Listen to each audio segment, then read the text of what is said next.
Good morning and afternoon, everyone. Welcome to our National Housing Resource Center's Leaders in Housing Counseling webinar.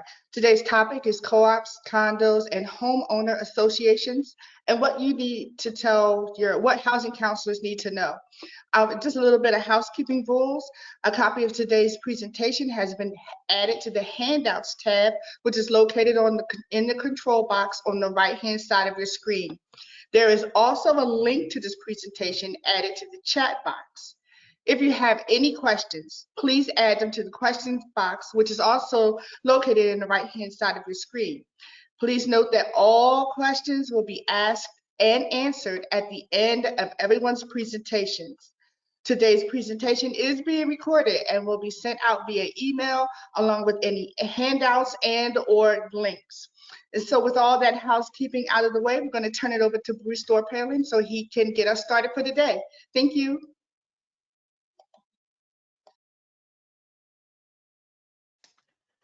Excellent. So welcome everybody. Busy time here. We're going to spend a little bit of time on NHRC updates, so legislative, but also other things that are happening in the field.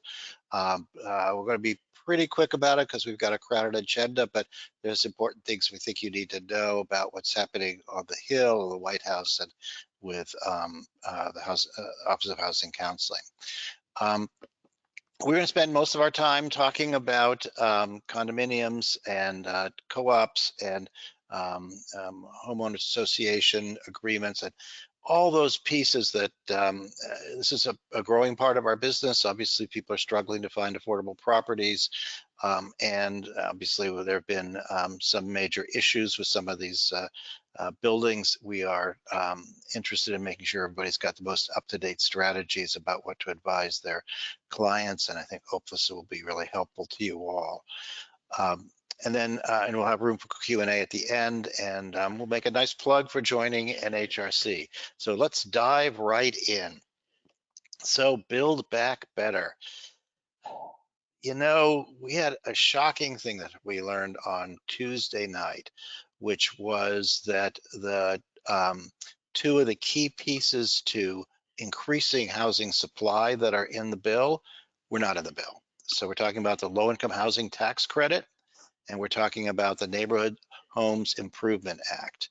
And both of these are really designed to increase housing opportunity by increasing the housing stock, which is badly needed.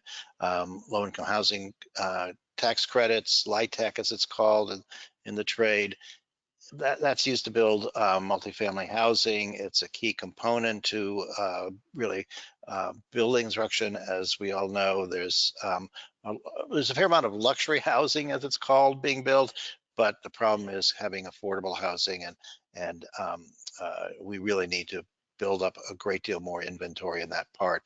A lot wasn't built during the foreclosure crisis and since, and we need to turn that around. So the idea was that this would increase the incentive there. We didn't do a lot of work on that because those groups are well organized and really have been flooding the political scene with concern about this and why it's important.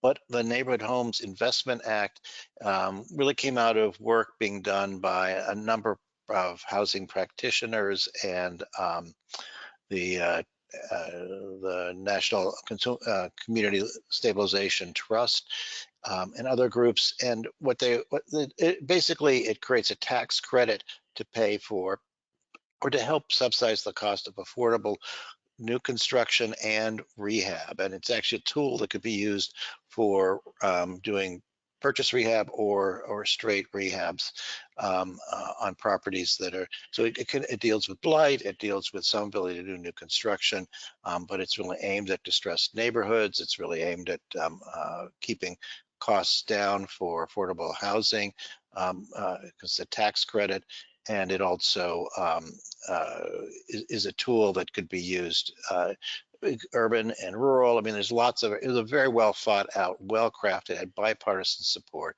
Astonishing to think that it didn't make it in. And part of the problem is that they're trying to figure out where to trim back. Some people were saying, oh, well, we could do it later, but there isn't much evidence that that's kind of happening in our environment today. So as I mentioned, the LIHTC people were really activated. We really stepped up on the Neighborhood Homes Investment Act and did an emergency letter Wednesday morning, got it out around 11, had to close it at 5 or it was a little bit later. You guys stepped up. We had 99 signatures, and it was a great spread of local groups from all across the country and national advocacy and housing practitioner groups.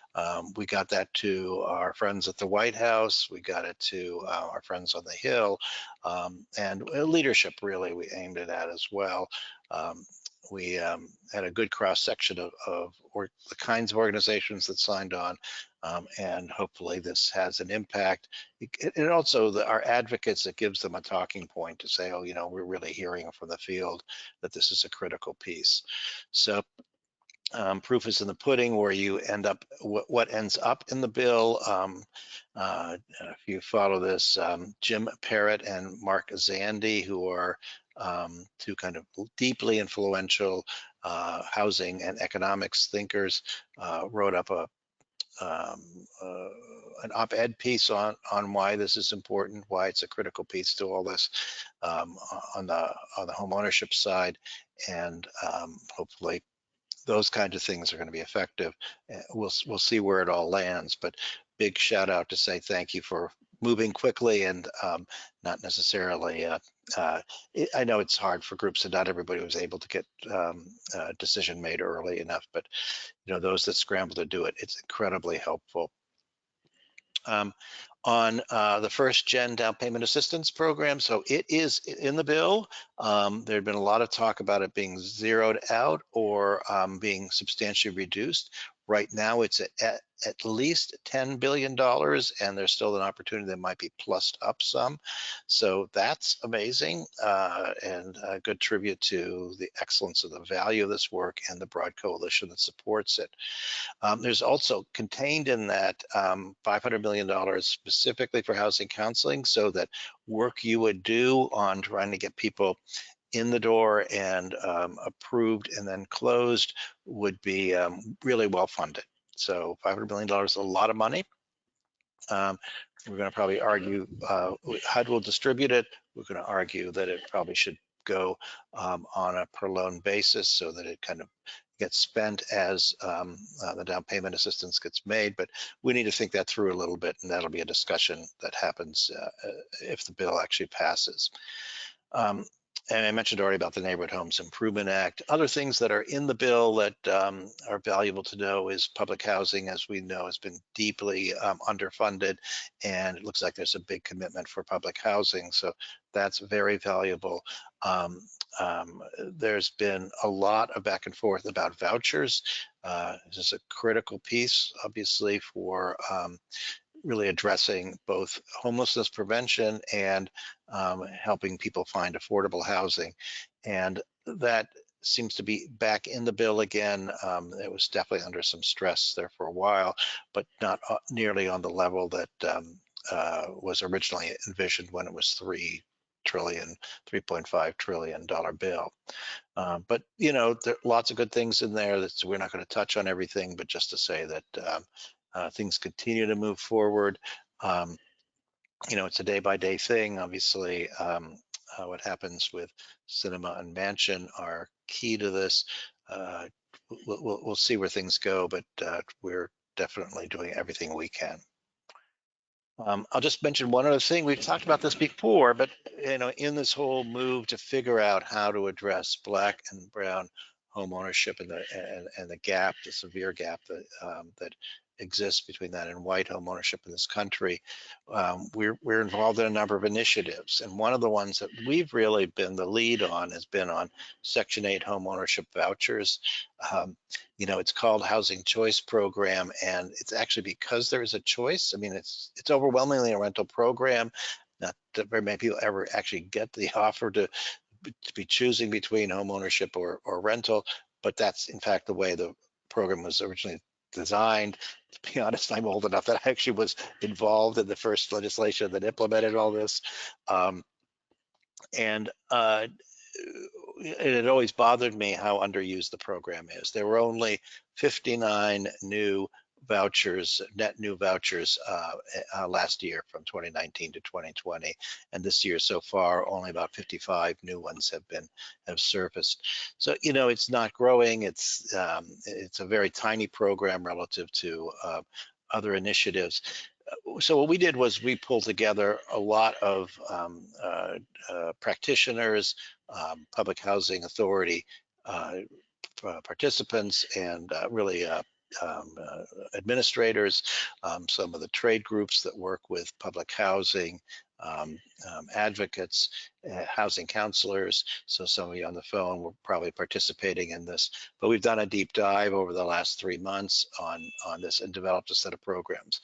Pretty sure we've circulated it to the list, and it's but it's 3 pages of very practical things that could be done that would increase the number of public housing authorities that are using the program and the volume of the program in those individual housing authorities. So we had our first meeting with HUD yesterday. Alana McCargo, if you remember her, who's been involved with a lot of our work, and his reports directly to the secretary, was representing the secretary's office, and we had we were well represented by people at HUD who work in the public housing field. It was a very substantial conversation. They were deeply engaged, had excellent questions. It's really the start of a dialogue, but you know, I think we're onto something. They are deeply aware that it's an underused program and has potential. There's a deep commitment at HUD to addressing racial inequities in the housing marketplace. This is a place where there can be substantial movement. So I think we're pretty excited about it. If you happen to be an expert in this field and have done a bunch of these and have some experience, love to hear from you and what your thoughts are, and please look at the memo that we put together. It's really meant to be a discussion and a working draft, and that's how HUD treated it too, which I thought was very, very good. But we have some innovative things up our sleeve in these, and we're really trying to move things forward. So there'll be other initiatives, things like that we continue to work on, and certainly if you've got ideas to share that would be big ways that we can change home ownership issues, we're very interested in all of those. So with that note, let me hand it over to Ellie, and she has some things to bring up as well.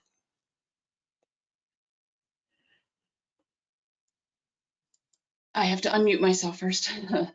Thanks, Bruce. So hi, everybody. Hope you're having a good day.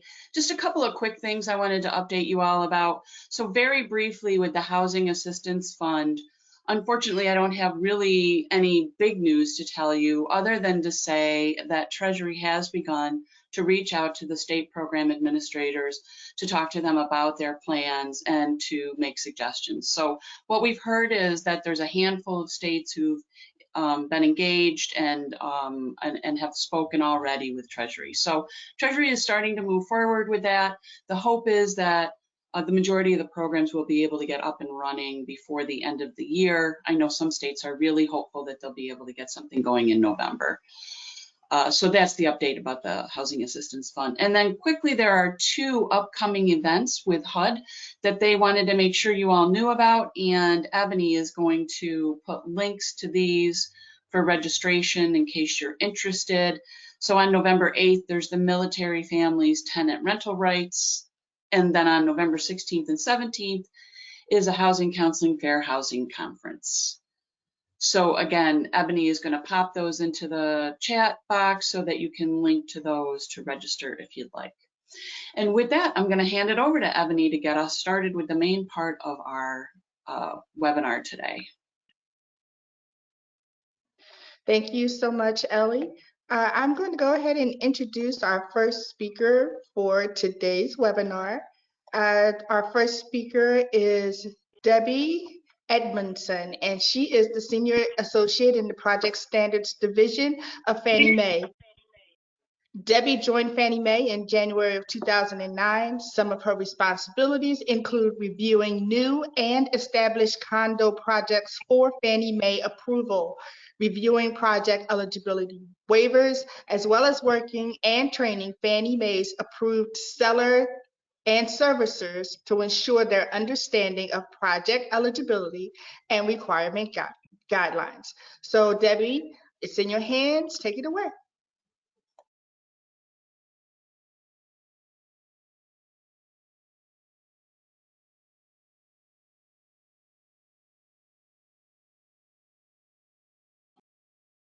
Please unmute yourself, Debbie. That always helps, right? Can you hear me now? Yes, we can. Okay, thank you. Thank you again. I was just saying thank you to you and Ellie for inviting me as one of the panelists. Maybe I have to remember about that mute button a little bit better though. So I will be talking about condo and co-op projects.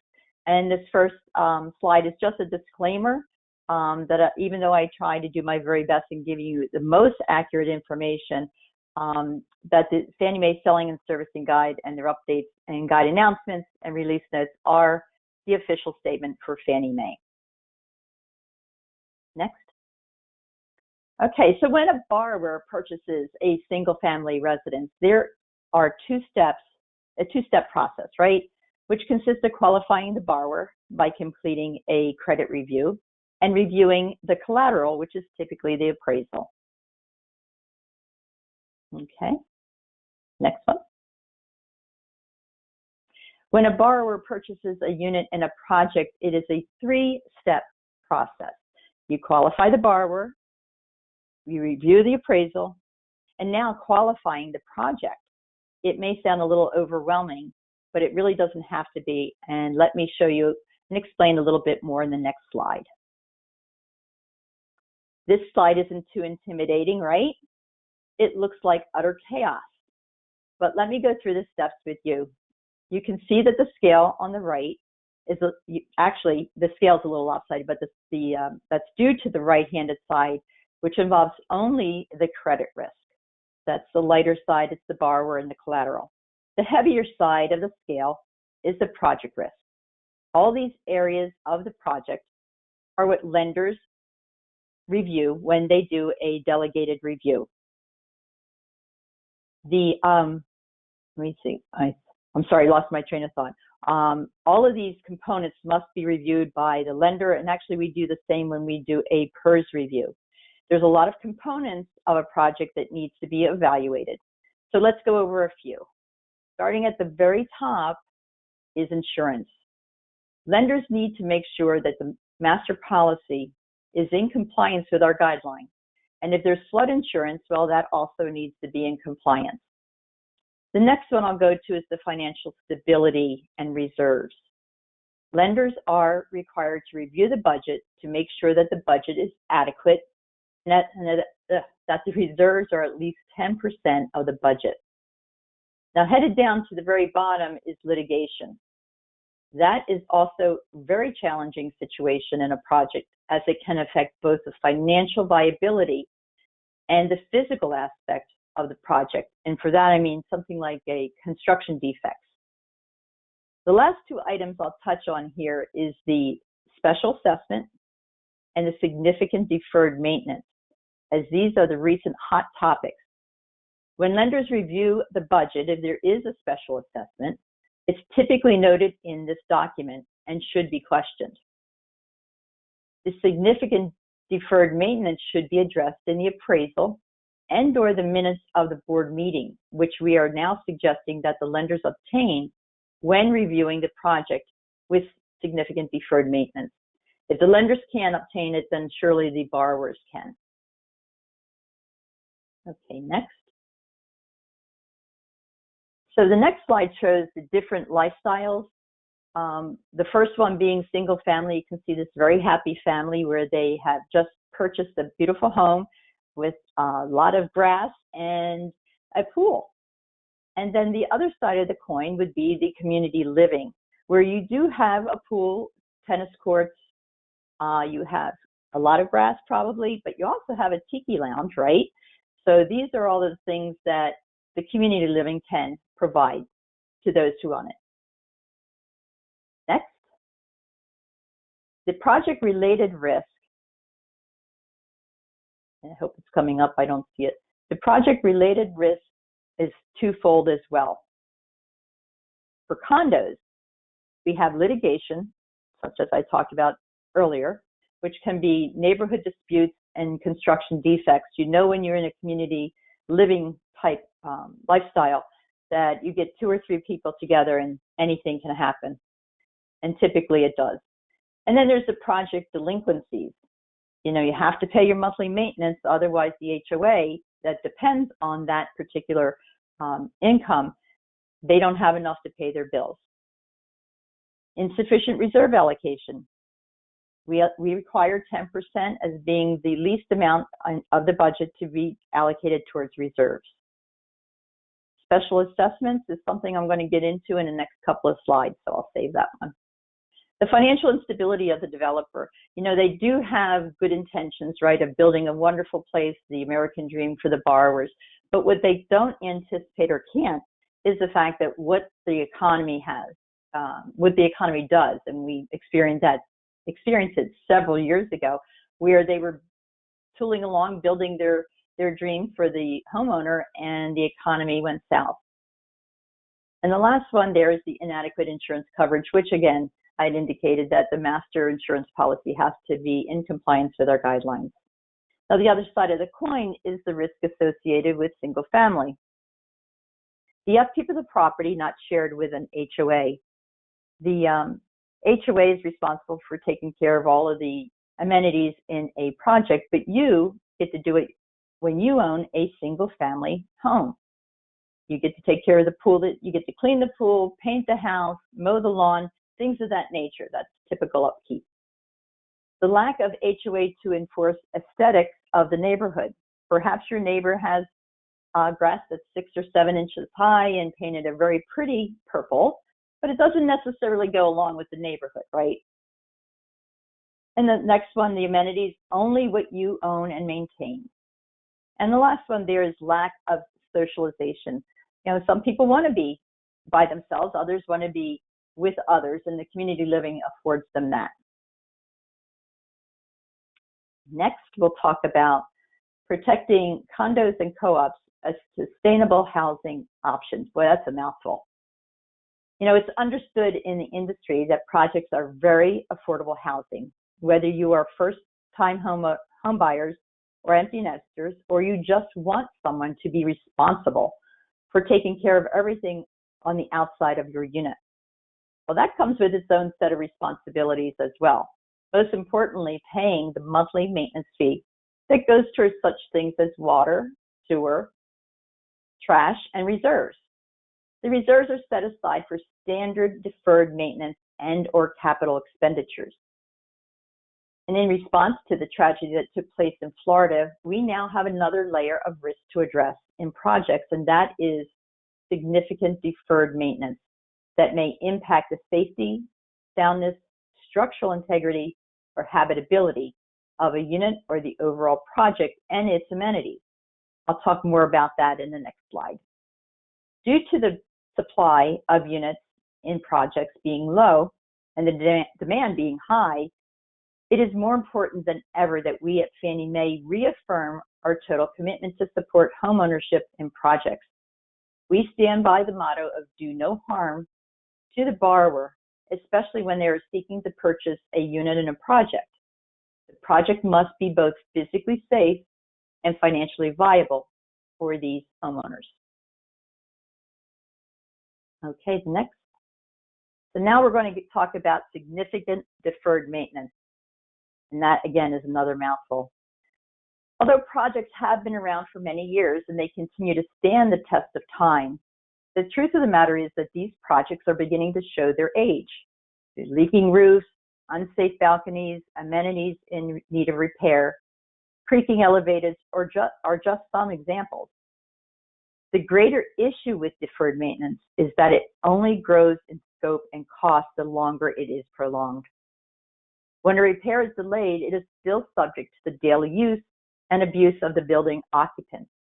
In fact, it's not uncommon for a repair to turn into a replacement because in the process of being deferred, it becomes completely broken.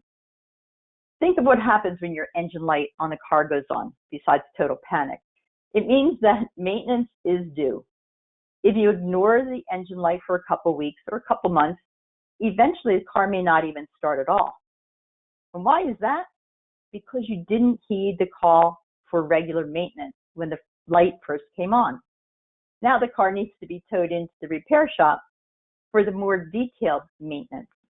Projects are similar in that regular maintenance is vital and cheaper than kicking the can down the road to be taken care of at some point in time, because at some point in time becomes significant deferred maintenance. Next, I'll talk about special assessments, or not so special assessments as we lovingly call it. Due to the tragedy that took place at Champlain Towers, more focus is taking place on aging projects that have aging infrastructure, such as rebar coming through the concrete, crumbling concrete, unsafe balconies, and parking garages, and more precisely with the lack of reserve funds to fix all of the issues. Champlain was undergoing a 40-year inspection process. However, in reading some of the news articles, it appears that the HOA had been putting off making any repairs called for by the engineer's report, resulting in significant deferred maintenance that impacted the structural integrity. There's that kicking the can down the road for some point, right? Repairs were expected to cost $15 million, and the unit owners had been assessed between $80,000 and $300,000 per unit for the repairs at the time of the collapse. It is in these dire situations that the HOA has no other choice but to levy a hefty special assessment, as reserves were either insufficient or non-existent. Based on this information, you can understand that the absolute necessity for the lenders to complete a deeper dive when reviewing projects, especially those that have significant deferred maintenance. One last slide to show you, and then I will hand it over. The last item is the Condo Buyer's Guide. This guide is chock full of wonderful information that takes the buyer from A to Z on almost everything you wanted to know about buying a condo. And you can see here on the slide that you can have free branding. It comes in English and Spanish. The website is there for you to go on if you'd like to hand these out to the buyers. They will, not just enjoy reading it, but it will give them knowledge as to what a condo is it right for me? What about special assessments? So I wholeheartedly suggest that you take a look at this. And thank you. That concludes it for me.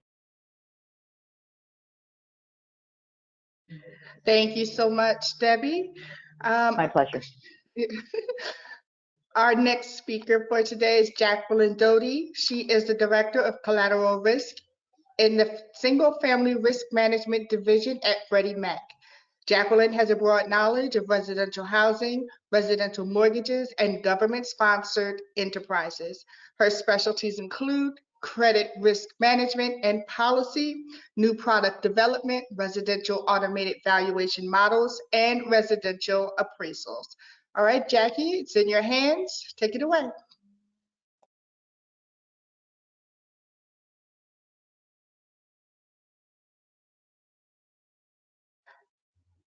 Jackie, please unmute yourself.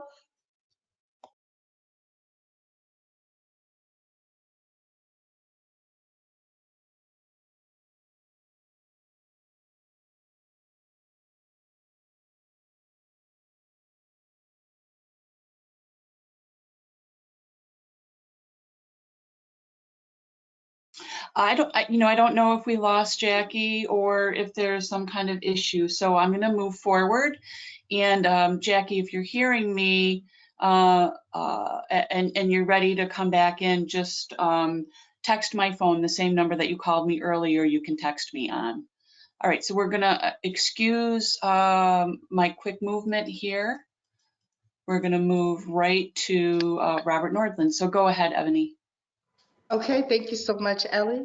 Robert Nordland is the founder and CEO of Association Reserves, the nation's largest provider of reserve studies with clients in all 50 states.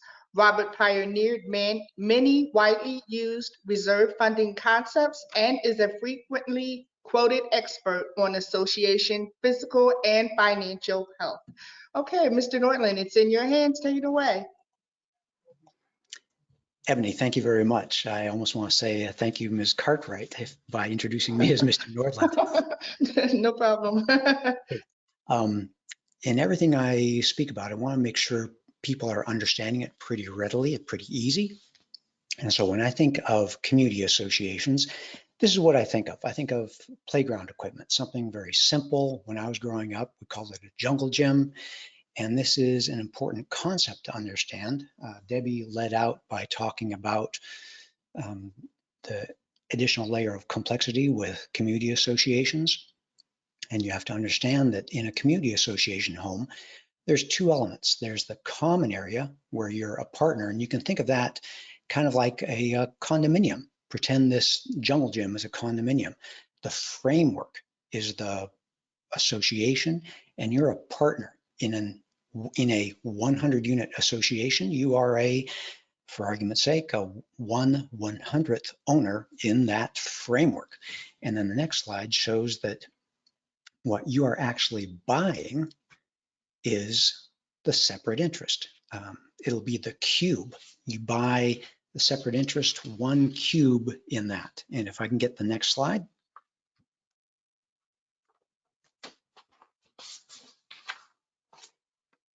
There you go. The separate interest is what you own. So you're buying two things when you buy a community association home. You're buying a share of the common area, the shared interest, and you buy the separate interest, the thing that you wholly own. And actually you own in a condominium up into the finished interior walls. So the next slide shows the question that you all have. Well, how do I check out to make sure I'm buying into a good one? Debbie introduced the concept that there's better associations and worse associations and bad things like special assessments. Well, if you are buying into a community association home, whether it's a condo, a co-op, or a HOA, you're wondering, what's the home inspector inspect? In the illustration of a condominium like we're talking about here, the next slide shows that the home inspector will look at your separate interest, your airspace, your cube. So if it's a condominium, it's literally, they will look at your dishwasher or maybe your outlets to make sure that the grounding is working. And next slide, please. Yeah, the separate interest, what you're considering buying. So remember, you're buying two things here. You're buying the separate interest, which you effectively wholly own, and an interest in the association, of which you're becoming a partner. So on to the next slide. So now that you're aware that you are buying two things, separate interest and the shared interest, you are wondering, well, how is that shared interest doing? How's the association doing? You may really like that separate interest that you're buying, but you're wondering, and you should rightly wonder, how is the association doing? Are you getting into a strong association or a weak association? So next slide. I like to look at the money. What's the association doing? Where's the money coming and going? Those kinds of things. So I'm showing you a healthy association. And again, we're building on each other's presentations here. Debbie indicated that you have these different assets, whether it's your pool or a shared pool or your lawn or a shared lawn. Most of the association's budget typically about 75% goes to the operating type things, the daily, weekly, monthly costs of running a community association. And in general, 25% covers the ongoing cost of deterioration of the major assets: roofing, painting, asphalt, boiler, tennis courts, pool, whatever the association has in common. Some of these costs are exactly what you'd pay as a standalone homeowner. Things like the utilities, the insurance. Some things are optional, like if you are the type that mows your own lawn, obviously that's a expense that you could save if you do it yourself in your own standalone home, but in an association, those things are done for you. So they may be convenience. You may have the convenience of a management company to look after things, make sure the janitor takes care of emptying the trash or vacuuming the hallways, things like that. But this is a healthy association. So let me show you the next slide, and let's talk about some of the things you should start to beware of. Well, it's easy to see the bills that come in each month, the daily, weekly, monthly bills for utilities, insurance, the pool service, the landscape service, all those types of things. But many associations, all too many, large number of associations skimp on the reserve budget. And again, Debbie spoke about this. There's Fannie Mae, Freddie Mac, and FHA want to see 10%, at least 10% of budget going towards reserves. So if you are looking at an association and they are setting aside less than 10%, they're ignoring the reality of what the costs of deterioration are at the association. Most associations need to be setting aside 15 to 40% of their budget towards reserves.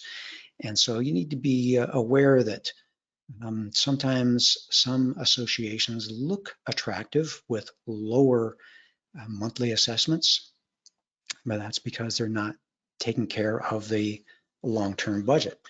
And next slide shows that, of course, as we all know, the roof, the paint, the asphalt, all those things are deteriorating.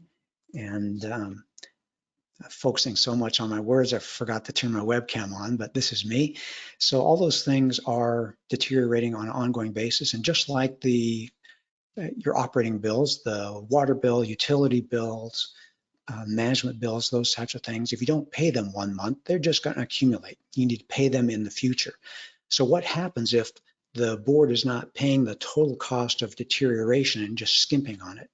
Well, the next slide shows that you get into what's called a special assessment situation. And a special assessment is not a fun thing. Cartoon here is joking about how tough it can be. It's basically, next slide shows that special assessment is the power that the association has to levy a special tax on the owners. They say, whoops, we are not prepared for this expense. And since we are all shared members of this corporation and the roof is now starting to leak, we now need to get some money from everyone to fix the roof. And that can be $500, it can be $10,000. Most associations have special assessments that are in that range, anywhere from $500 to $10,000. As you heard, again, it's the same story, same data that we're working with. The owners at Champlain Tower South, shortly before the collapse, were facing special assessments in the range of $100,000. So there is no getting away from these costs. They are the costs of deterioration. So one question you can ask of the association is, how many special assessments in the last 5 years? You can get this from you can ask this of the real estate agent, the seller, the association. A good answer is no special assessments in the last 5 years. Maybe one special assessment, 2 or more is a bad thing to find out. So again, let me take you to the next slide, and you wonder, well, that's in the past, but how do I learn what's going on in the future? How can I prepare myself? Because I don't want to get a special assessment in this association. I like the separate interest, but I'm a little nervous about the shared interest, the common areas. But fortunately, there's an answer to that. Next slide shows that you can look in the reserve study, and the reserve study reveals a number called the percent funded. And the percent funded is a very unique number. It shows that combined physical and financial health of the association, that magic information that you're looking for to find out, is this association taking good care of itself physically and financially? The percent funded is literally the balance between the cash they have in reserves. We're not talking about contributions, we're talking about in the bank account, and the deterioration at the association. Ideally, you'd like the cash to match the deterioration. That's an association that's in balance. And the next slide shows that this is the world that we live in. We're in the business of preparing reserve studies. So we do these budget evaluations for associations all across the country. There's 3 results to a reserve study. What projects do we need to be planning for? Do we have enough dollars on hand in the reserve fund? And how much should we be setting aside on an ongoing basis? A rough number to look for is 25%, but this percent funded is literally the answer to question number 2. Do we have enough money on hand? So let me take it to the next slide. And that'll show you that what you should be looking for is, well, the question you ask is, let me see the reserve study. How is this association doing? That'll give you the insights you need to be an informed buyer. Good is over 70%. Special assessments are very rare among associations that are physically and financially healthy. Fair range is 30 to 70%. Most associations in the United States are in the 30 to 70% range.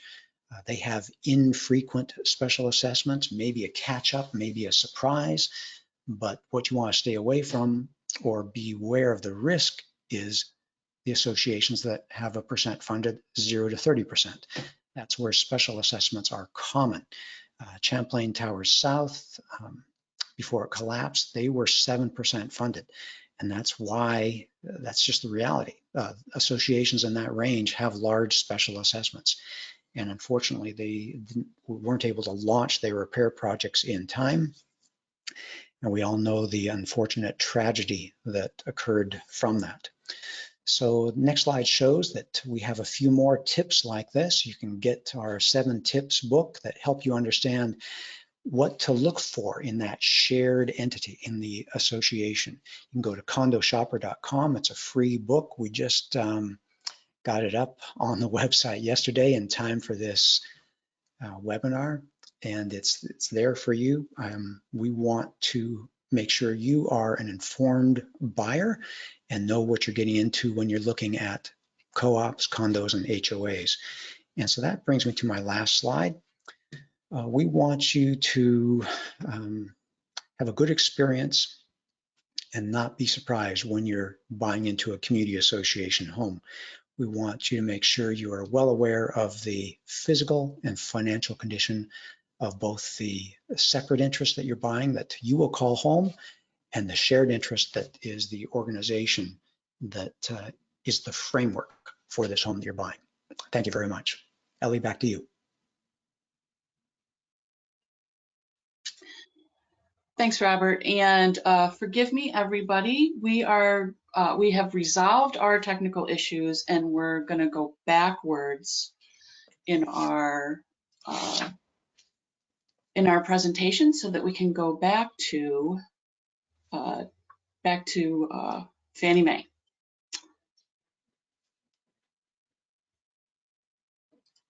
Here we go. So Ebony, go ahead.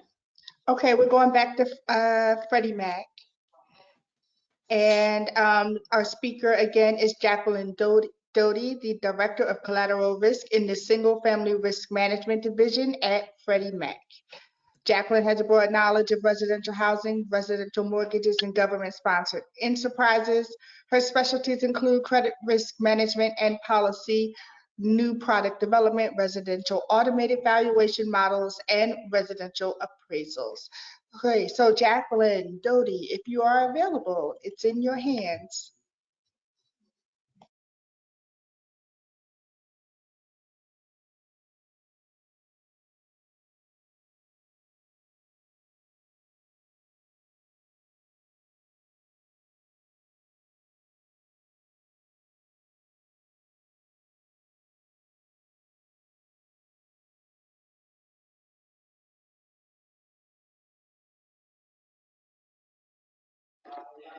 Okay, Ellie, it seems like we're still having issues. Yeah, Jackie, we have you unmuted. For some reason, when you try to unmute yourself, it's not working.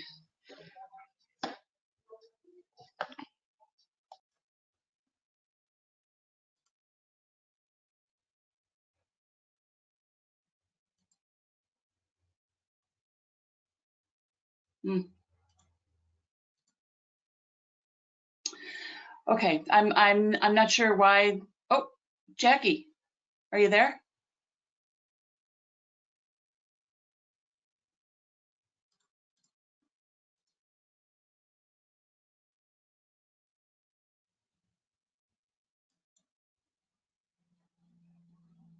Jackie, are you there?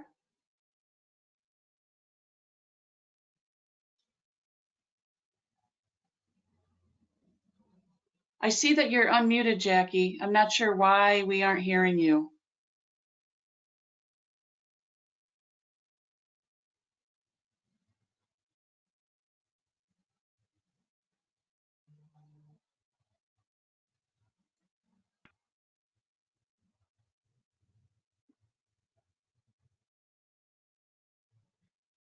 Okay, I don't know what's wrong, but we are, in the interest of time, I'm going to move forward again.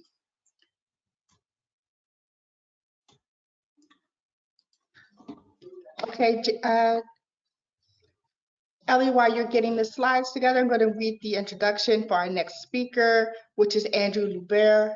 He is the president of Community Reinvestment Solutions Incorporated. He has been a practitioner in the mortgage industry since 1982, with a professional focus on entry-level affordable housing in the mortgage field with regional and national positions. So, Andrew, if you're ready, you can take it away. Sounds good. Thanks for that great introduction, and good afternoon to the folks out east, and good morning to those of us on the western side of the country. I'm just going to give a high-level overview, and for the housing counselors that are trying to expand their presentations, feel free to cut and paste any of the slides I've provided on this presentation into your own group training if that would be useful to you. Quick background, why do we have HOAs? First of all, their purpose is to administer the community, where either a townhouse, could be a co-op, could be a planned unit development, could be a condo, where those units are placed. So we become homeowners of the unit as defined by whatever legal description is there, but there's all that shared space, and somebody has to be responsible for it. And so the HOA is formed for that purpose. The HOAs are generally in the control of the developer up until a certain point of percentage of completion of the community, and then it's handed over to the property owners within that community. So depending on when a prospective home buyer is going to buy, they may actually be operating where the HOA is still controlled by the builder themselves. So that's just something to be aware of. HOAs are regulated by state. State by state, they have a whole set of statutes. Often it's controlled by whatever Department of Real Estate oversees overall real estate transactions within that jurisdiction. So if we're ever wondering, well, how can they do that? Well, start with what the law says and the local state statute says. All owners within the community are considered members of the legal entity of the HOA. HOAs are corporate structures. They are formed under, again, state law and are regulated. And there's certain requirements, like they meet at least once a year for an annual meeting to select board members and to review the budget. Some states have very detailed requirements on all the steps an HOA must take, such as communication, notices of meetings 30 days out in writing, by email, etc. The state laws will sometimes describe what is the structure of the board to look like, etc. To revert back to Robert's presentation, some laws talk about what is the minimum reserve requirement before an HOA can be put on notice. So there's a variety of things to be aware of. It can get complicated, and that's why it's important to have a good management company. So the board members, by the way, are typically, they must be owners within the community. Some communities have higher rates of owner occupancy versus landlord ownership. There might be prohibitions, or there might be requirements in the bylaws that say 80% of the board must be owner-occupied owners within the community. There's all sorts of variants you might find out there. But it's important to note that when Fannie or Freddie or FHA evaluate the strengths of an HOA to approve a loan to be closed within that community, they're going to look at things like percentage of owner occupancy versus landlord ownership, because there generally is a better quality of care for a community when you have a higher percentage of owner occupants. So when we're teaching first-time home buyers about this stuff, these are the types of things we want them to be aware of. The board hires and fires the management company. And if it's a big community, if the community employs staff, they also have ultimate oversight over the staff. The board's job, besides to ensure the financial integrity of the HOA itself, their job is to enforce the rules that are written in the CC&Rs, standing for codes, covenants, and restrictions. It's important that a future buyer into a community get a copy of those CC&Rs and reviews them and understands what they're agreeing to when they're wanting to buy into a community. This is something that often first-time and not first-time homeowners tend to neglect, which is not reading their CC&Rs. They buy into the community, they want to maybe turn it into an Airbnb, and guess what? The CC&Rs might prohibit that. Now, the board also is responsible for any changes to the bylaws that are the governance operating instructions for that board and that community, and also propose changes to the CC&Rs. Whenever that happens, there are sometimes explicit requirements based on state regulations with regard to how those changes are discussed, are promoted within the community, etc. So those are all important things to think about. Go ahead and go to the next slide, please. Now, how can me as an owner within a community that has an HOA, how can I get involved? How can I protect my interests as an owner? Well, first and foremost, as I said, read the CC&Rs prior to the expiration of the inspection period that's allowed in the purchase offer. Most purchase offers have a period of time, 7, 14 days, whatever it is, for the prospective buyer to back out. A lot of times people don't realize one of the inspection period tasks is basically to read those CC&Rs. If the prospective buyer fails to do so, and that inspection period passes, and then they happen to read them before close of escrow, guess what? They might not have an out if they disagree with those CC&Rs.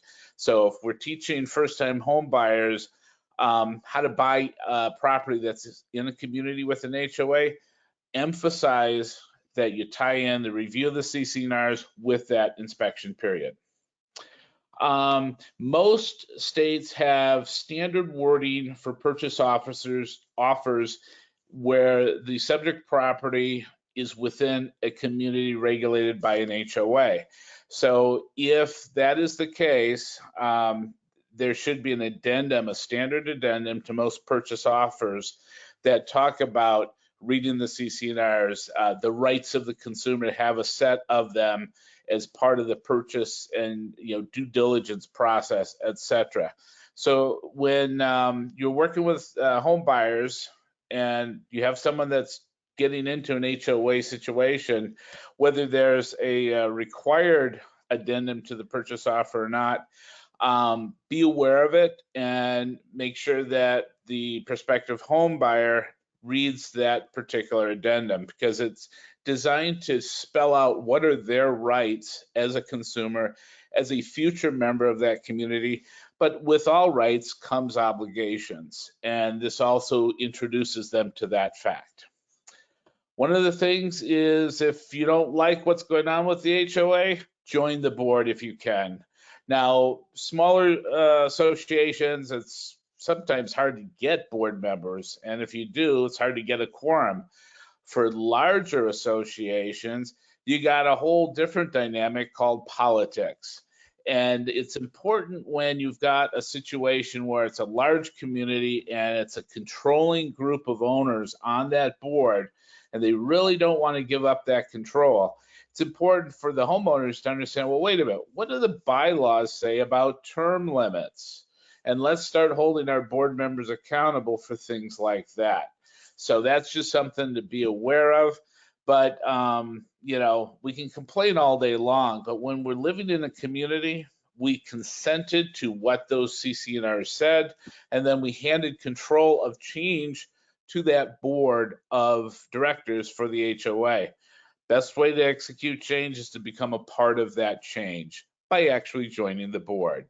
Next slide, please.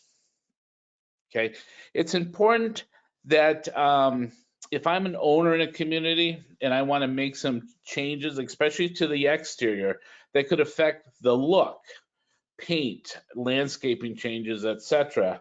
Within those CC&Rs, it's not uncommon that there's prohibition or that there's an approval requirement associated with making those changes.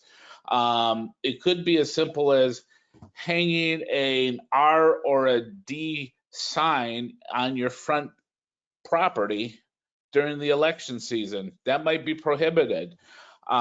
Things like that. And that's kind of an extreme example, but believe it or not, this issue came up in an association I was president of last year. Go figure, during the election season. So these are the types of things that as homeowners, we need to understand that there are processes in place. We need to be aware of them as a homeowner. Also, attend the community meetings that may or may not be board meetings of an official nature where the business of the HOA is conducted. But if we're going to move into and buy into a community, it's important that we as members of that community participate in the activities of that community, whether it be a community meet and greet once a year, or whether it be those board meetings. Show up for them. Make sure that you're a part of the voice of the community. Make sure as a homeowner that you're also part of the decision-making discourse and debate that goes on. Best way to do that, if you're not on the board, is to get involved anyway by participating in all those opportunities to meet, mingle with your neighbors, and eventually maybe you will get put on that board. Next slide, please. Okay, some of the key common rules that are typical with most communities that are regulated by an HOA. Parking areas. No street parking. If there is street parking, where? If we don't have this issue in Phoenix, Arizona, but if there's snow removal emergencies, where are you allowed to place your car? Things like that. Cleanliness of the public area around each residential unit. You know, sometimes, you know, the homeowner is responsible for picking up the trash in between visits by the landscaping service. Sometimes the residents are required to, clean up after yourself if you're using the public barbecue out there in the park area. Don't leave your stuff around the pool if there's a pool, etc. This is common sense stuff, but common sense isn't all that common in too many cases. Other uses of amenities. There might be age limits for certain things. Now, you got a fair housing issue there, but that's another whole session. But the fact of the matter is, use of the amenities are also part of the rules. Noise or other types of nuisances. You know, it's hard to be a party animal late into the night if you're living in a community where there's an HOA. I mean, even if there's no HOA, there's other statutes and regulations about annoying your neighbors too much. but there could be explicit wording in the CC&Rs that talk about these types of things. Compliance with limits to changes of outside of unit. I sort of already talked about that. You know, the curb appeal, the consistency, the image of the community as people drive around. These are all things that CC&Rs are designed to maintain consistency and quality in theory.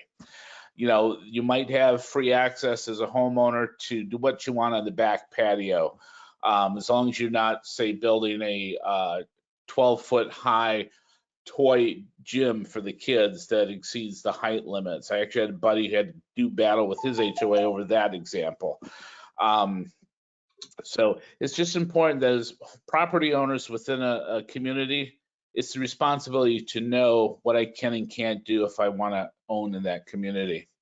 I even use the example of Airbnb, but more and more, one of the most common changes to bylaws that are happening, at least here in Arizona, and I've talked to a couple of different community managers in prep for this presentation, they're the ones that brought this to my attention, are the rules for renting out your unit. Overnight rentals are more and more becoming prohibited with communities. If a property owner wants to rent, the more common occurrence now is a minimum of 30-day rentals, that sort of thing. We're a winter visitor kind of a place, so you know, a 30-day rental wouldn't prohibit economic opportunity associated with owning a particular unit, because we often have folks that'll rent for 1, 2, 3 months at a time, you know, starting this time of year. It's actually getting down to a balmy 80 degrees at the high for today. Anyway, so that's all I got to say about that. Next slide. I think I'm done. Yes, I am. So thank you for your time. Good luck with your counseling programs, and feel free to reach out with quick questions. And as I stated earlier, you're welcome to use, cut and paste anything on my slides. Great, thanks, Andrew. We are going to try one more time to see if we can hear Jackie Doty. So Jackie, can you unmute yourself and try to speak?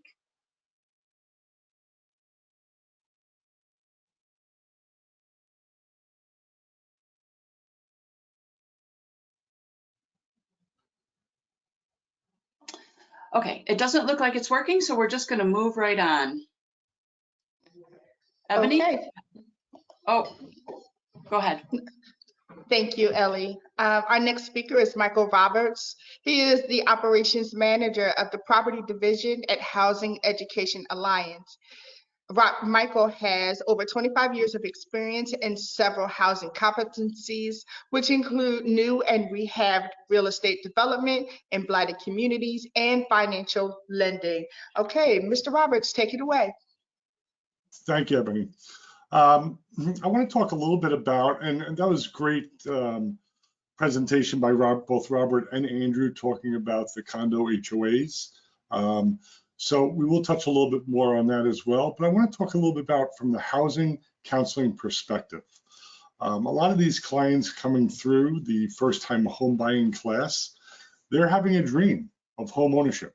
They want a single-family home where they could raise their family. So we're bringing in most of the clients through our first-time home buying classes. And then after the classes, we're really sitting down and getting personal with the clients.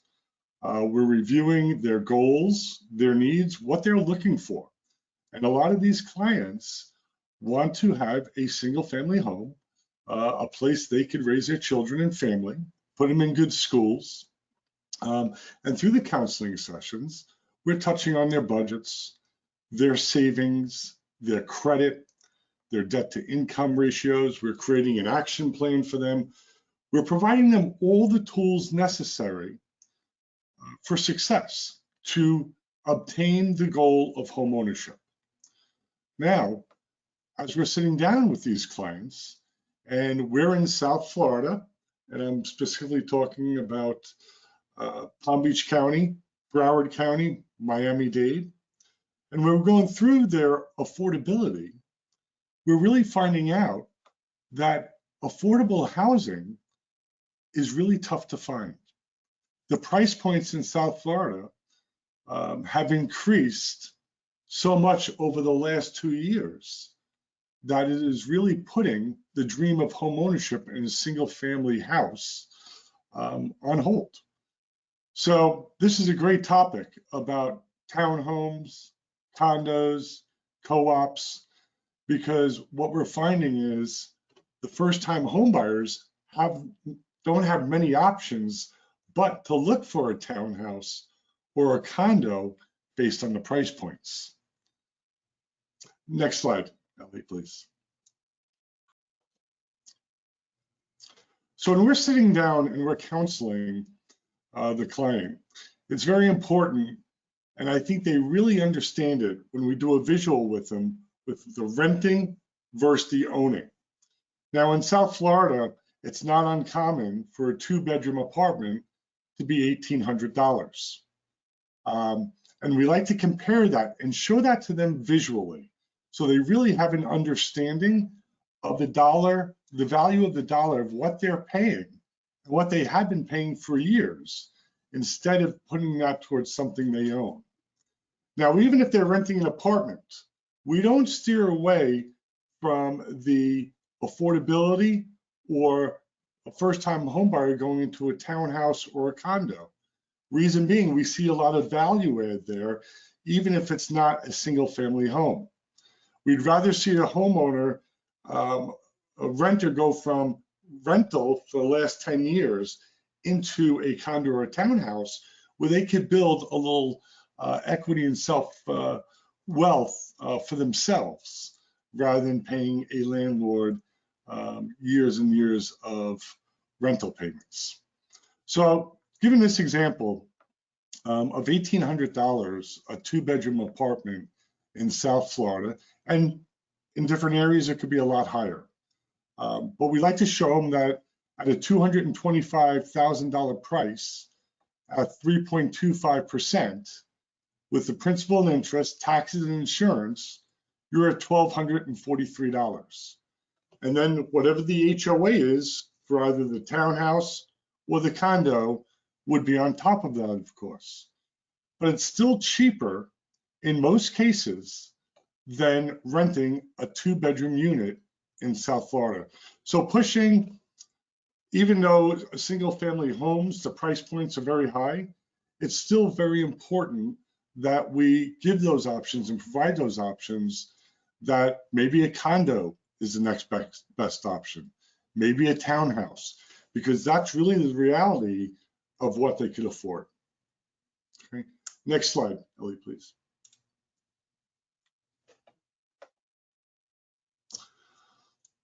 So over the last 2 years, the prices in South Florida have increased significantly. From last May to May of 2021, the average price of a home went up to $500,000. Condos rose by 25%, from $260,000 to $325,000 as an average price point. So when we look at that, and we have first-time home buyers coming through our classes, and they're making $18, $19, $20 an hour, a condo is really becoming one of the only options for these future home buyers. Now, I want to give you an example of this price point, and I'm going to use my own house as an example. Last year, I had my house on the market. I took it off the market before Christmas.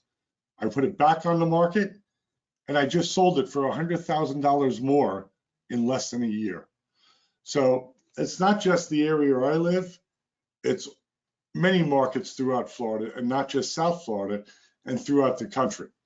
So Bruce, I'm sure you're seeing it with your clients coming through the door as well. Condos, townhomes, co-ops are becoming a very realistic and more common affordable housing option for the clients coming through our first-time home buying class. Next slide, Ellie, please.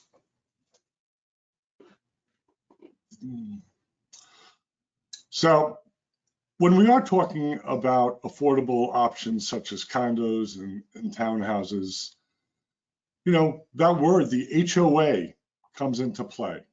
And HOAs, Bruce, Robert, and Andrew provided a lot of information on this, but there's a lot to consider when you're moving into a condo. Every HOA comes with a recurring fee. Not all HOAs are run the same. They have different rules, different regulations. The HOAs all have different budget requirements. They have different reserves.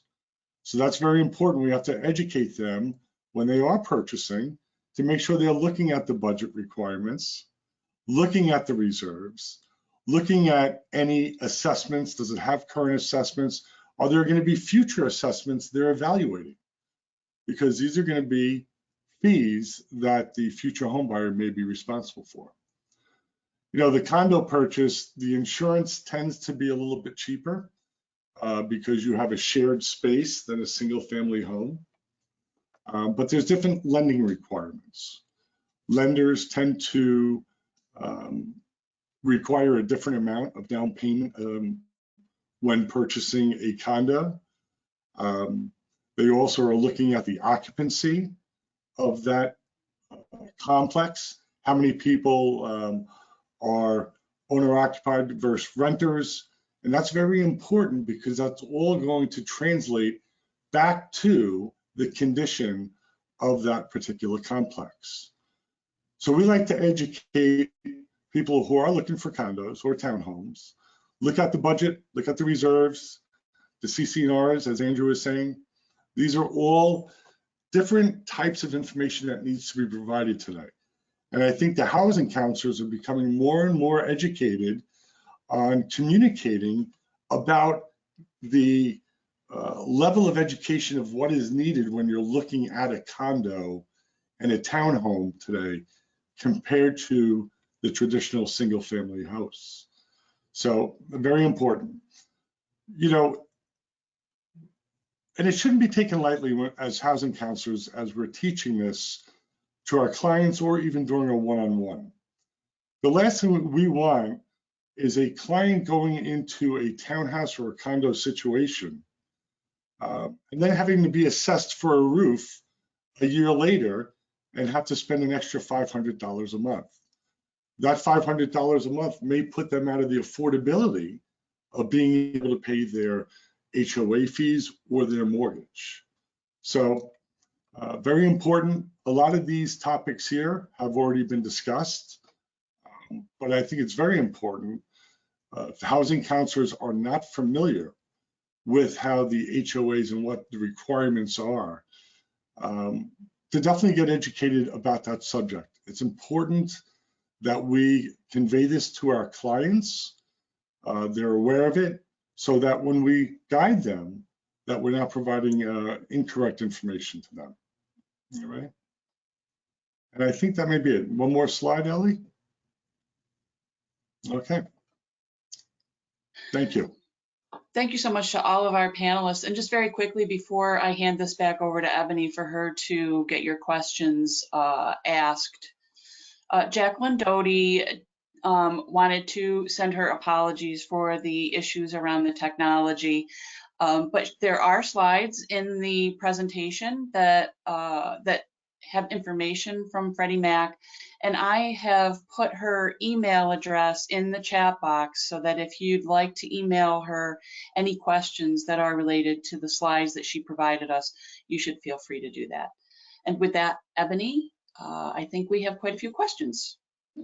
All right, thank you so much, Ellie. Again, if anyone has a question, please add it to the questions box on the right-hand side of the screen. Our first question today is, as the CDC utilizing home funds, we are looking to working Section 8 vouchers into our homebuyer program. I'm looking for an agency that has done it or is doing this for information, tips, and what not to do. I'm not sure if anyone can answer this question if you have an answer. Actually, This is Andrew, and I have a question to the person with the question. Would this question be in the context of your organization will become the lender managing the choice voucher payment for the second mortgage? What's the role your agency would have? We're going to wait for a response. Okay. And when I get one, I'll come back to this Perfect. question. So I could just jump in quickly. I think most agencies don't do that.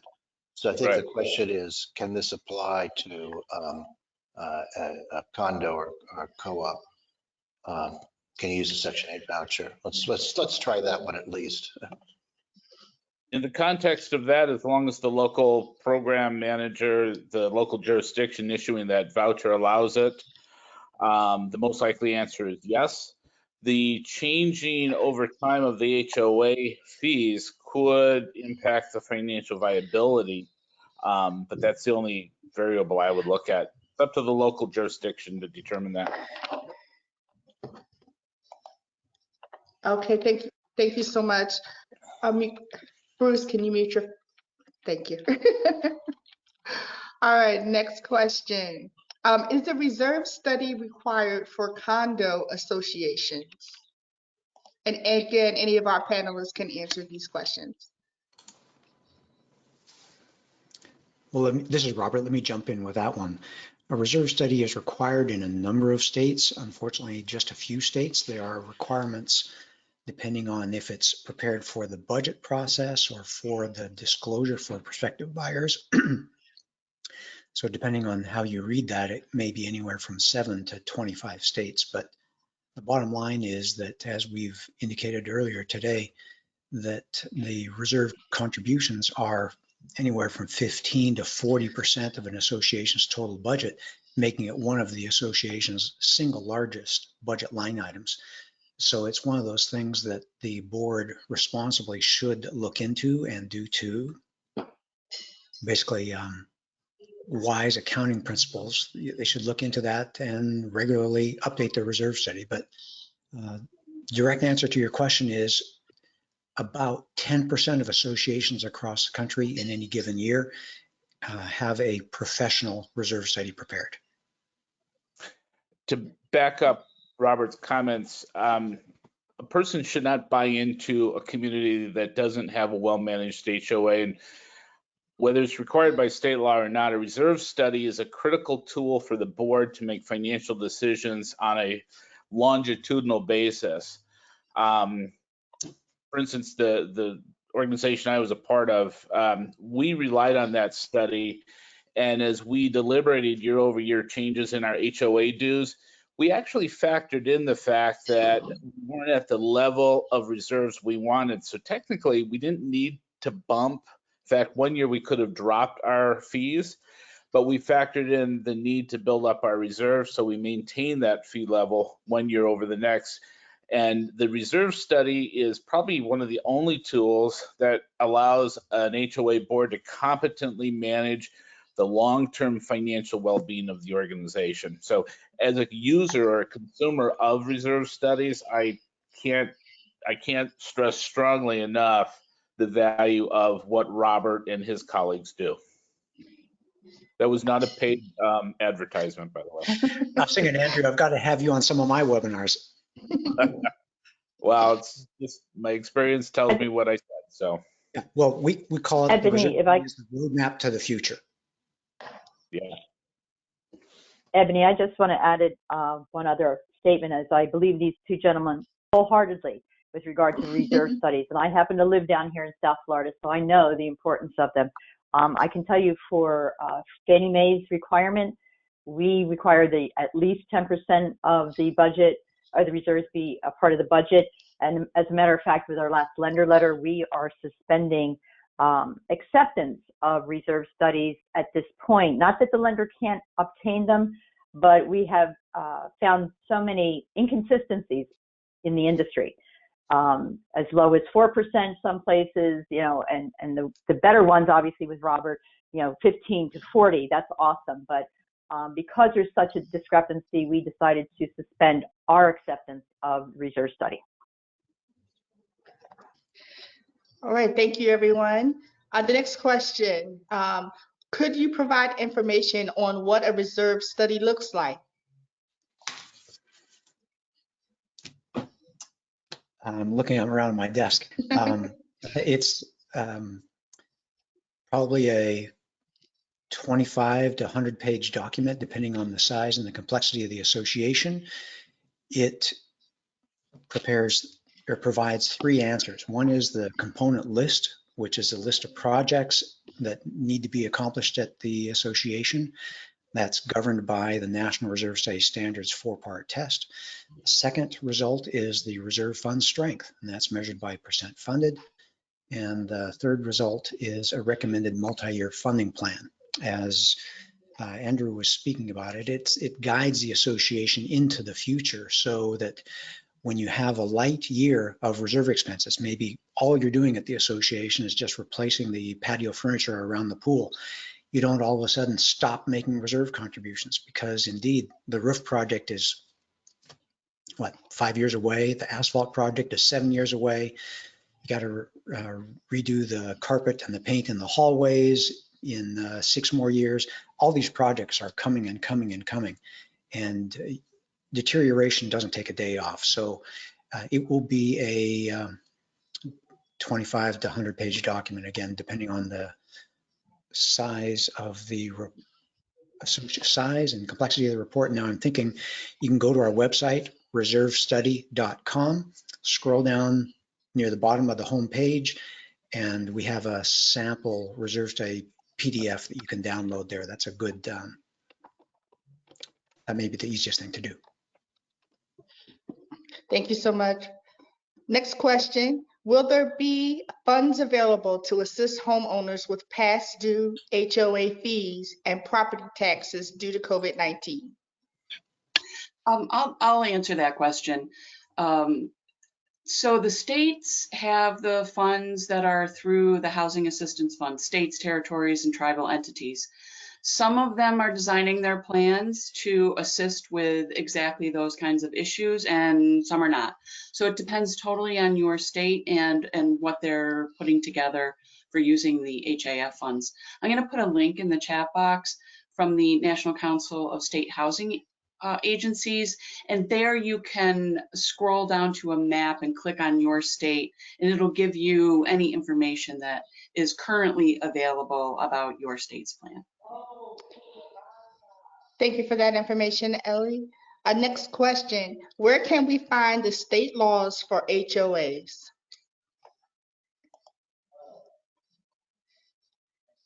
So you can find that most often if you go to your Secretary of State's website. You can typically find it on there.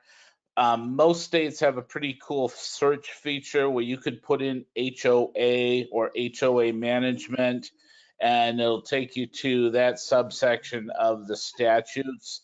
Usually you'll find them buried into the same set of statutes that regulate all real estate transactions or all real estate activities. It's more on the real estate side versus the lending side, but that's where you would find them typically. Is that where you find them, Robert? I was doing a quick search and hoping that I needed to go a little bit longer so I could find it. There's a national trade organization called CAI, the Community Associations Institute. Their website is www.caionline.org. And you can go there. I know they have a state-by-state summary of community association legislation. I just didn't find it quick enough. But caionline.org. Thank you, Ebony. You're fast. It's there somewhere, and that's generally a good summary. But there's so much, as you would expect. There's more legislation in high community association density states like Florida, Texas, California, Nevada, California, Hawaii, Washington. There's less community association legislation, no offense, in places like North Dakota.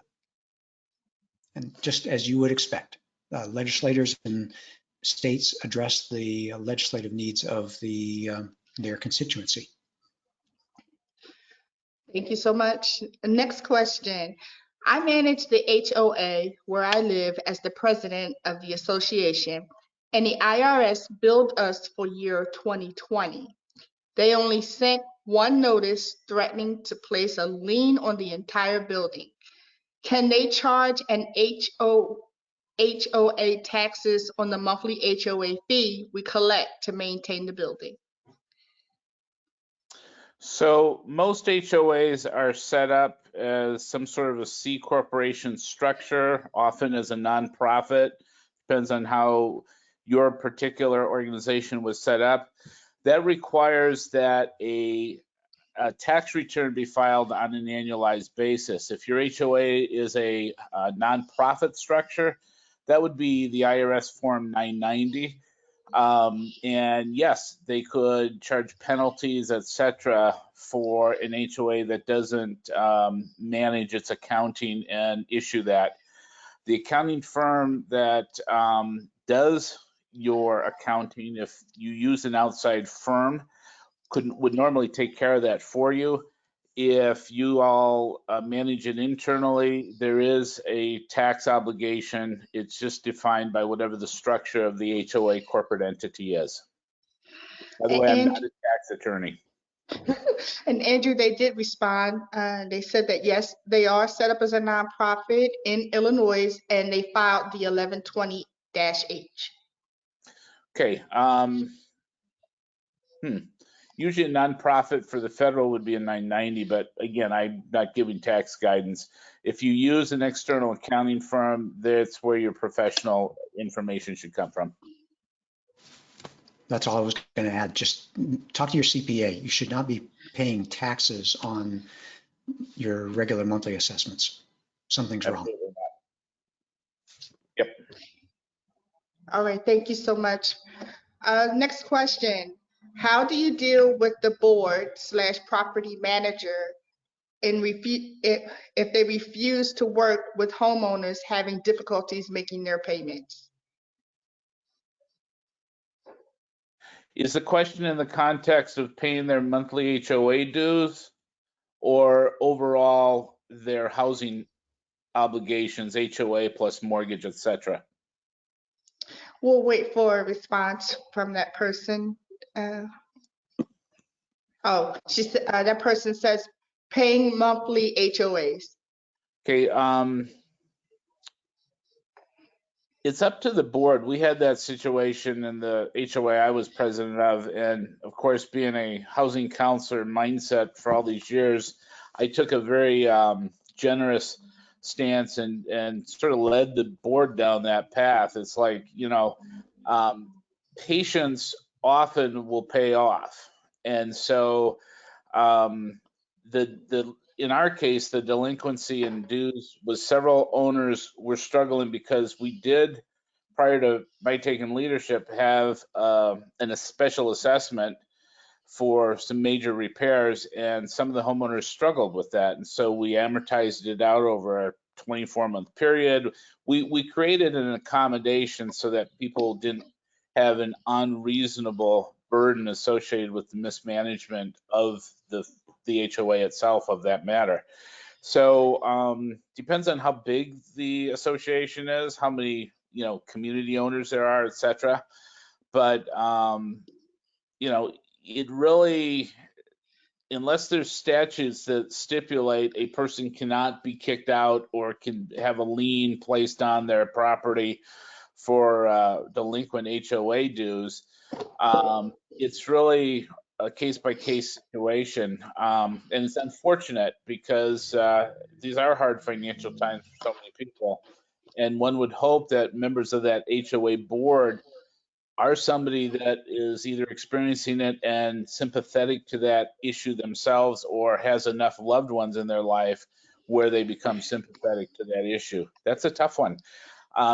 Because liens can be placed on properties for non-payment of HOA dues.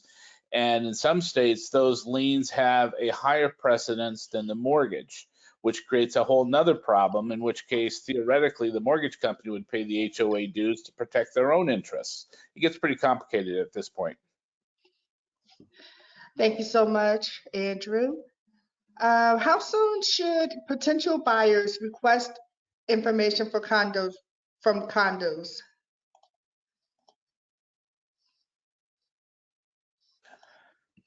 The day they write their purchase offer. Well, thank you. Next question. What if a homeowner association is not responding or providing information with limited stock? People do not want to walk away from an opportunity.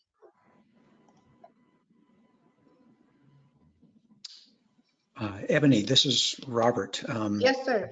Two things on my mind. One is on that last question, I'd even go before Andrew's answer. And if you're looking at something and it's in your top three, start asking questions of the seller. Try to get those answers. There's some simple questions you can ask. How many special assessments have there been? Go there at night and see what it looks like at night.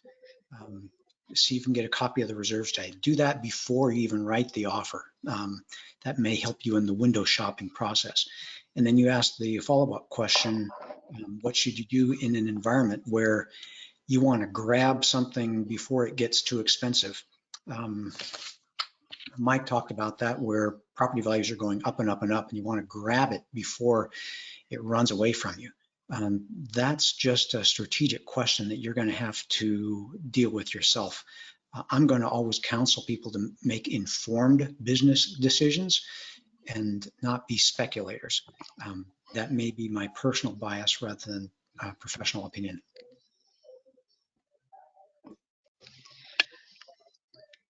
All right. Well, thank you so much, everyone.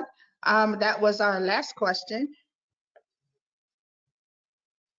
And I am going to, at this time, turn it back over to Bruce. He's going to close us out.